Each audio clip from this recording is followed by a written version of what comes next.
लोकसभा चुनाव 2024 की तैयारियां तेज हो गई है।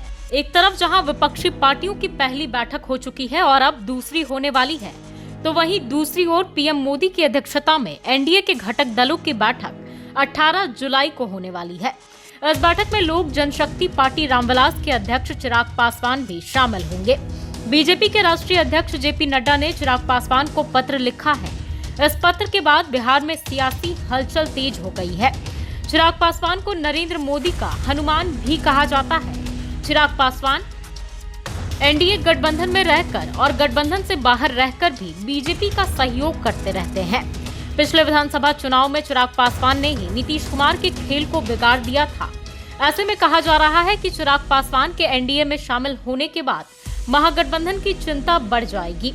मोदी के हनुमान नीतीश कुमार का सियासी खेल बिगाड़ सकते हैं। ऐसे में चिराग पासवान के एनडीए में एंट्री के बाद महागठबंधन को कितना नुकसान होगा, आइए जानते हैं इस रिपोर्ट में। दरअसल रामविलास पासवान के बाद उनके जनाधार का बड़ा सपोर्ट अब भी चिराग पासवान को है।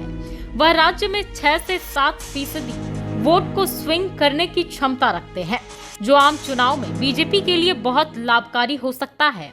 साथ ही इस बार महागठबंधन में जेडीयू, आरजेडी, कांग्रेस और लेफ्ट जैसे दल हैं। ऐसे में बीजेपी को इस मजबूत गठबंधन से मुकाबला करने के लिए ऐसे सहयोगी दलों की जरूरत है जो उनके पक्ष में कुछ वोट ला सके। चिराग इस पैरामीटर पर बीजेपी के लिए खरा उतरते हैं।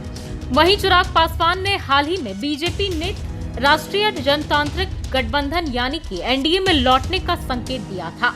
बीते दिनों ही भाजपा नेता एवं केंद्रीय मंत्री नित्यानंद राय ने चिराग पासवान से भेंट की और उनके आवास को अपना दूसरा घर बताया था।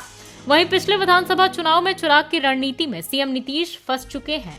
2020 विधानसभा चुनाव में चिराग पासवान ने 135 सीटों पर चुनाव लड़ने का फैसला किया और ज्यादातर ऐसी सीटों पर उम्मीदवार दिए जहां से जेडीयू के उम्मीदवार मैदान में थे।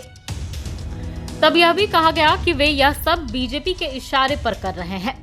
नतीजा यह हुआ कि करीब 6% वोट पाकर खुद की पार्टी को तो नहीं जीत दिला पाए, लेकिन जेडीयू की सीटों की संख्या पिछले चुनाव के मुकाबले 28 कम करने में वे सफल रहे। जेडीयू 43 सीटों पर ही जीत सकी।